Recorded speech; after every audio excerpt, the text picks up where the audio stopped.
آپ نے جس قدر خوبصورتی سے دنیا کو توجہ دلائی ہے کہ اس وقت میڈیا وار ہے، ایک نہیں حدیث جیسے کہتی ہے کہ اتنے فتنے آئیں گے کوقع القطر، جس طرح بارش کے قطروں کو ہم کاؤنٹ نہیں کر سکتے، اتنے فتنے آئیں گے۔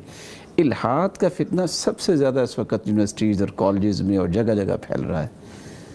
مسلم امہ جو ہے اس درد کو محسوس کیوں نہیں کر رہی؟ اس کا حل کیا ہے؟ اور کتنے لوگ میڈیا میں انویسٹ کرنے میں بھی گھبراتے ہیں، حالانکہ ان کو پتہ ہے کہ جس طرح کی وار ہے اس کے سامنے بند باندھنا اور دیواریں کھڑی کرنا اس وقت بہت ضروری ہے، کیونکہ دشمن حربی کوششوں میں ناکام ہو چکا، اب وہ اس طریقے سے وہ وار کرنا چاہتا ہے۔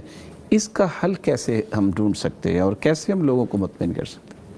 جس طریقے سے اللہ تعالیٰ فرماتے ہیں سورہ نحل میں سورہ نمبر 16 آیت نمبر 43 اور سورہ انبیاء سورہ نمبر 21 آیت نمبر 7، اگر آپ کو کچھ نہیں پتا تو اس سے پوچھو جو علم رکھتا ہے، اس کے بارے میں مہارت حاصل کرتا ہے۔ تو اگر یہ آپ دیکھیں گے جو ایتھیزم ہے، ایتھیسٹ لوگ اکثر سائنس کو اپنا خدا مانتے ہیں، لاجک کو اپنا خدا مانتے ہیں۔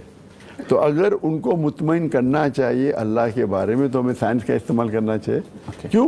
قرآن کہتا ہے، میں نہیں کہتا ہوں، تعالوا الی کلمۃ سواء بیننا وبینکم۔ تو یہ ایتھیسٹ جو ہے، جو ملحد ہے، وہ سمجھتے ہیں کہ سائنس الٹیمیٹ ہے، لاجک الٹیمیٹ ہے۔ تو تعالوا الی کلمۃ کا مطلب کیا؟ یکساں میں ہو۔ تو لوگ مجھے پوچھتے ذاکر بھائی ہندوازم میں تو یکسانیت ہو سکتی ہے، اب عیسائی سے بات کرتے یکسانیت ہے بائبل اور قرآن میں، یہ ایتھیسٹ میں کیسا یکسانیت ہو سکتی؟ تو میں کہتا ہوں جب میں ایتھیسٹ سے ملتا ہوں، ملحد سے ملتا ہوں، تو میں کہتا ہوں کنگریچولیشن۔ تو اب کیوں کنگریچولیشن کر رہے؟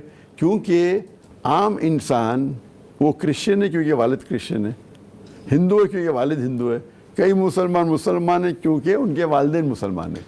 یہ جو ایتھیسٹ ہے وہ سوچتا ہے کہ جو بھگوان میں میرے والد یا میرے والدہ مانتے ہیں میں اس کو نہیں مانتا ہوں، وہ سوچتا ہے۔ تو میں اس سے کنگریچولیٹ کرتا ہوں کیونکہ وہ شہادت کا آدھا حصہ بولا ہے، لا الہ، آدھا کام تو ہو گیا، ابھی مجھے صرف ثابت کرنے کے آخری حصہ الا اللہ اور محمد رسول اللہ۔ کیونکہ اگر ایک جو شرک کر رہا ہے پھر مجھے یہ ثابت کرنے پڑے گا کہ جس شخص کی وہ عبادت کر رہا ہے وہ غلط ہے، تو میرا آدھا وقت جائے گا، پھر ثابت کرنے کا سے اللہ، تو یہ آدھا کام میرا ہو گیا، لا الہ۔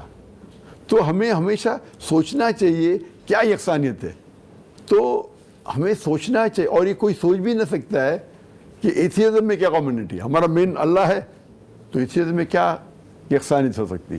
تو پہلا جو کلمہ ہے لا الہ، اس سے شروع کرو اور پھر الا اللہ پہ اور پھر محمد رسول اللہ پہ۔ اور اس کے اوپر تقریر دی میں نے، ڈز گاڈ ایگزسٹ۔ جب میں جامعۃ الامام میں گیا تھا، جب مجھے کنگ فیصل ایوارڈ ملا تھا، تو مجھے کہا کہ جامعۃ الامام میں تقریر کرو، تو وہاں انہوں نے کہا کہ اس ٹاپک پہ آپ تقریر، ڈز گاڈ ایگزسٹ۔ تو میں بولا سعودی میں کیا پرابلم ہے؟ تو مجھے بولنے لگے سعودی میں بھی آج کل بہت لوگ یہ عربی میں جو ترجمہ ہو چکا ہے انگریزی کتاب کا، وہ انگریزی کتاب سے زیادہ بکتی ہے۔